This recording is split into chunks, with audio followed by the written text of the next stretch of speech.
Mr. Speaker, yesterday I asked the Minister of Indigenous Services when his government would stop breaking the law and honour the Canadian Human Rights Tribunal ruling to immediately stop discriminating against First Nations children.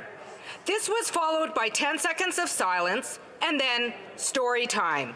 The same silence was heard about a plan for COVID-19 on reserve.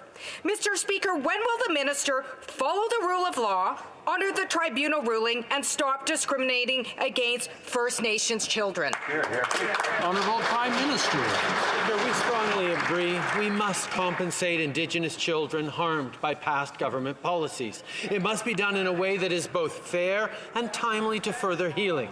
We've worked closely with the parties and found consensus on a number of key areas. We've demonstrated our commitment to addressing long-standing child and family service needs of First Nations, Inuit and Métis children. We will continue working with our partners to ensure Indigenous children are supported and cared for in the right way with connection to community and culture.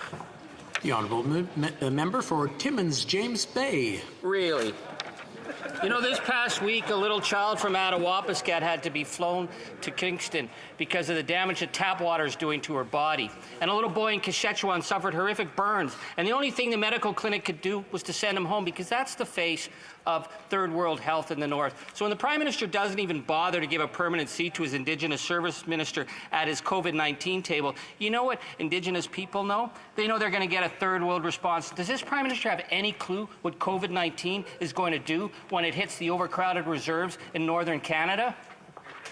Honourable Prime Minister. Mr. Speaker, the federal government is responsible for delivering health care to Indigenous communities and to the Canadian Armed Forces. I can assure you that all necessary authorities are involved in all discussions about how to ensure that we're keeping Canadians safe, including Indigenous Canadians who, as the member well pointed out, are in much more vulnerable situations quite often. That is why we are focusing very much on what we can do to make sure that coronavirus and its potential impacts do not devastate Indigenous communities.